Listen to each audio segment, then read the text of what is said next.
அனைவருக்கும் இனிய வணக்கம். நான் உங்கள் மதுரை ராமகிருஷ்ணன்.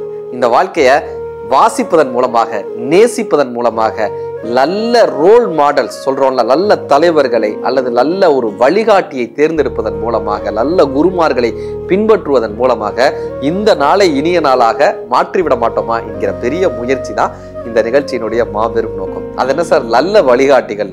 இப்ப வடிவேலனும் லிவிங்ஸ்டன் அவர்களும் ஒரு காமெடி இருக்கும், என் புருஷன் குழந்தை மாதிரின்ற படத்துல நினைக்கிறேன். அவரு லிவிங்ஸ்டன் வருவார், சுத்தி இருக்கிறவங்க எல்லாம் வாழ்க வாழ்கன்னு கத்துவாங்க. அதுல ஒருத்தன் வருங்கால ஜனாதிபதி வாழ்க அப்படின்னு கத்துவான். உடனே ஒரு பயங்கரமா கூவுறாண்டா, இந்தாடா 20 ரூபா கொடுப்பாரு, இந்தாடா 100 ரூபா கொடுப்பாரு, பயங்கரமா கூவுறாண்டா, ஜனாதிபதினு கூவிட்டாப்பான். இதுக்கு பாக்குறப்ப சிரிப்பா இருந்துச்சு சார். சமீபத்துல ஒரு செய்தி பாக்குறேன், ஒரு நடிகைய ஜெயில போட்டாங்க. இப்ப ஒரு நடிகை ஜெயில இருந்து வர்றாங்க, இதே மாதிரி ஒரு 20 பேர் நின்று கத்துறாங்க சார். அதுல ஒருத்தன் தலைவி வாழ்கன்றான், முதலமைச்சர் வாழ்கன்றான். என்னன்னா நடக்குது இந்த நாட்டுலன்ற அளவிற்கு நகைச்சுவை மனிதர்களாக நம்ம மாறிக்கிட்டே வரோம். யாரை பின்பற்றுறதுன்றது ரொம்ப ரொம்ப முக்கியம் இல்லை சார். யாரை குருவா ஏத்துக்கிறதுன்னு ரொம்ப ரொம்ப முக்கியம் இல்லை. இன்னைக்கு நாட்டுல தெருவுக்கு தெரு சாமியார் வளர்ந்துட்டு வராங்க. தெருவுக்கு தெரு யாரு காலடா உளுந்தா நம்ம வாழ்க்கை தெளியும்ன்ற ஒரு பேர்லயே இருக்காங்க. என்ன அதனாலதான் சிவவாக்கியர் சொன்னார், மாறுபட்ட மனிதுலக்கி வண்டி நெச்சில் கொண்டு போய் கூறுபட்ட கல்லின் மீது ஊற்றுகின்ற மூடர்கள் மாறுபட்ட தேவரும் அறிந்து நோக்கும் என்னையும் கூறுபட்டு தீர்க்கவே குருக்கள் பாதம் வைத்தது. குருன்றவரு நம்மளை வழிகாட்டுறவரா இருக்கணும். நாம தப்பா போனோம்னா நம்மளை வழிகாட்டுறவராக குரு இருக்கணும். குருவே எப்படி இருந்தா, ரூமி ஒரு கவிதை எழுதியிருப்பாரு, அருமையான கவிதை. ரூமி, நானோ குடிபோதையில் இருக்கிறேன், நீங்களோ பைத்தியமாக இருக்கிறீர்கள், இப்பொழுது யார் யாரை வீட்டுக்கு அழைத்து செல்வதுன்னு கேட்பார். யார் யாரை வீட்டுக்கு அழைத்து செல்வது? நீ குருவே எப்படி இருக்காங்களே, குருன்னு சொல்லிக்கிறவங்களே அப்படி இருக்காங்களே. தெளிவு குருவின் திருமேனி காணல், தெளிவு குருவின் திருநாமம் செப்பல், தெளிவு குருவின் திருவார்த்தை கேட்டல், தெளிவு குரு உரு சிந்தித்தல் தானேன்னு நமக்கு தமிழ் கத்துக் கொடுக்குது. என்ன, குழம்பி இருக்கக்கூடிய மனம் குருவை பார்த்தா தெளிவாகணுமா, குழம்பி இருக்கக்கூடிய மனம் குருவினுடைய வார்த்தையை கேட்டா தெளிவாகணுமா, குருவினுடைய சொல்லை கேட்டா தெளிவாகணுமா, குருவினுடைய பாதத்தை தொட்டா தெளிவாகணுமா. ஆனா இன்னைக்கு குருவாக யாரப்பா, நம்மளுடைய வழிகாட்டியாக யாரப்பா தேர்ந்தெடுக்கணும் அதுவே தெரியலையே சார்.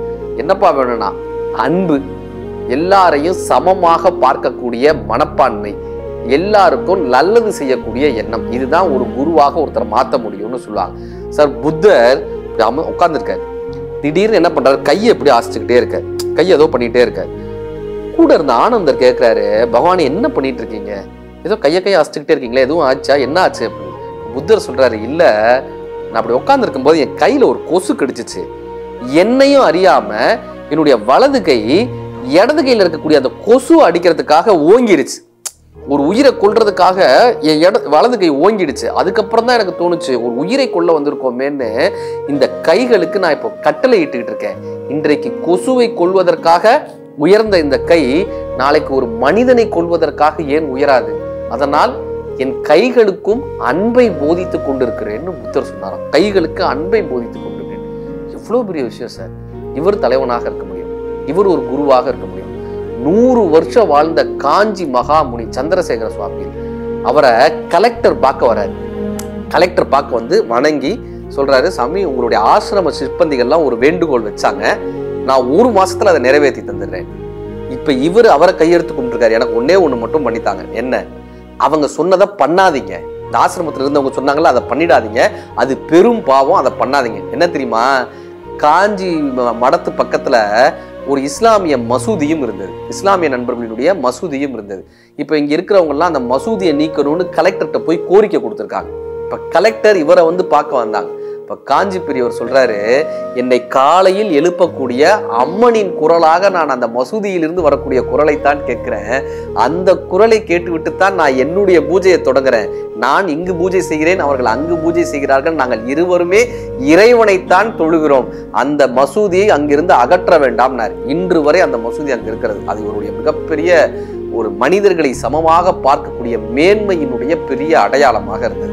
இதுக்கு நன்றி சொல்வதற்காக மூமு இஸ்மாயில் அவர்கள் வர்றாங்க. அவர் ஜட்ஜா இருந்தவர் மூமு இஸ்மாயில். ஏன்னா இது பெரிய பிரச்சனையாக மாற வேண்டியது, அங்க பெரிய ஒரு மாற வேண்டியதை ஒரு தலைவனா இருந்து அதை தீர்த்து வைக்கிறாங்க. இப்ப மூமு இஸ்மாயில் அவர்கள் இதுக்கு நன்றி சொல்வதற்காக வர்றாங்க. அவர் பிறப்பால இஸ்லாமியர், ஆனா காஞ்சி மடத்துக்கு அவர் வரார். மூமு இஸ்மாயில் அவர்கள் காஞ்சி மடத்துக்கு வரார். இப்ப எல்லாருக்கும் கொடுக்குற மாதிரி விபூதி குங்குமமோ அல்லது தீர்த்த பிரசாதமோ இவருக்கு கொடுக்காம காஞ்சி பெரியவர் என்ன பண்ணாரா, சந்தனம் எடுத்துட்டு வர சொன்னாராம்.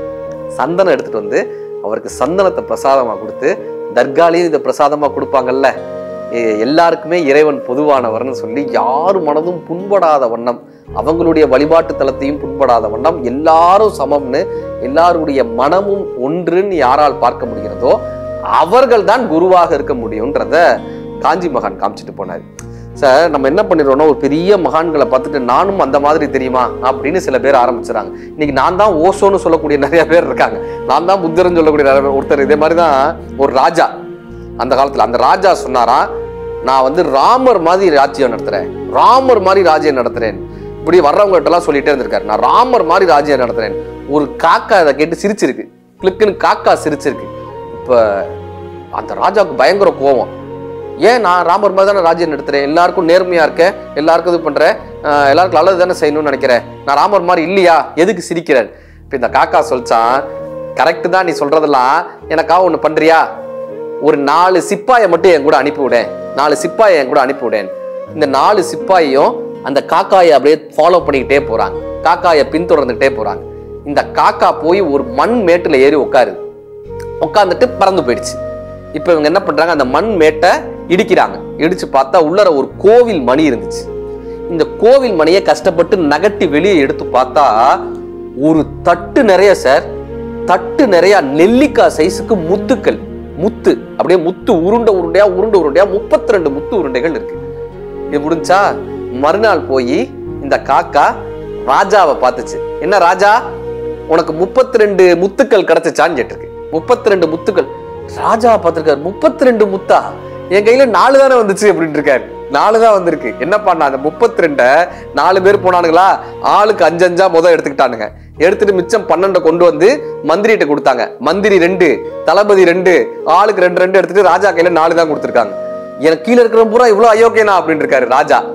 அப்ப அந்த காக்கா சொல்லிச்சான், அவங்கள விடு, நீ என்ன பண்ணிருக்கணும், 4 கிடைச்சிச்சுல, இந்த 4 எடுத்துட்டு மகாராணிக்கு நகை செய்ய கொடுத்துருக்கிய, இந்த 4 நீ அரசாங்க சொத்துல சேர்த்து மக்களுக்காக தானே பண்ணிருக்கணும், இந்த 4ஐயும் உன் வீட்டுக்குன்னு எடுத்து வச்சுக்கிட்டியே, நீ என்ன பெரிய யோகியமானதா? அப்ப இந்த காக்கா அந்த முத்துக்கள் எப்படி வந்துச்சுன்னு ஒரு கதை சொல்றாங்க. சீத்தையை பார்ப்பதற்காக ஒரு பெரிய ராஜா இந்த தட்டு நிறைய 32 முத்துக்களை கொண்டு வந்து கொடுத்து தன்னுடைய மகளினுடைய திருமணத்திற்கு வரவேற்றாராம். இப்ப சீதையை வந்து சொன்னாங்களா, நான் உன் கல்யாணத்துக்கு வர்றேன், உன்னுடைய திருமணத்துக்கு வர்றேன், ஆனா எனக்கு இந்த முத்தெல்லாம் வேணாம், பரிசெல்லாம் வேணாம் அப்படின்னு இருக்காங்க.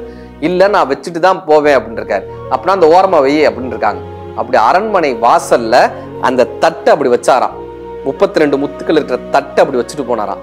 யாருமே அதை சீண்டலையா சார், யாருமே அதை எடுத்துட்டு போலையா சார். வாசல்ல 32 முத்துக்கள் நெல்லிக்காய் சைஸுக்கு அப்படி வச்சுட்டு போயிருக்காரு. யாருமே அதை எடுக்காம ஒரு கட்டத்துல அங்க மேல இருந்த மணி அதுக்கு மேல வந்து விழுந்திருக்கு ஒரு பாதுகாப்புக்கு. அதுக்கு மேல மண் மூடி அதுக்கு யுகம் யுகமா யாருமே எடுக்காத அளவு இருக்கு அந்த ராம ராஜ்யம் இருந்துச்சான். அடுத்தவர்களினுடைய சொத்துக்களை நாம் எடுத்து விடக்கூடாதுன்ற ஒரு எண்ணத்தோட இருந்த ராஜ்யம் அந்த ராஜ்யம்பா. ஆனா எல்லாத்தையும் அடுத்தவன் சொத்தை பூரா நீங்க பகிர்ந்துகிட்டீங்களே, இது என்னப்பா ராஜ்யம்னு கேட்டுச்சான் அந்த காக்கா. அப்படி இந்த ராஜா மனம் திருந்தி அவரை போல் நாம் ஆட்சி செய்யணும்னு நினைச்சாராம். அப்படியாக ஒரு அழகான ஒரு புராண கதை வரும். அப்படி குருமார்கள் இந்த வழிகாட்டிகள் யாராக இருக்கணும்பானா, நம் வாழ்க்கையில் நாம் செய்யக்கூடிய தவறுகளை கண்டறிந்து அதை சரி செய்பவர்கள் குருவாக இருக்க வேண்டுமே தவிர நம் தவறுகளை மேலும் வளர்ப்பவர்கள் குருவாக இருந்து விடக்கூடாது.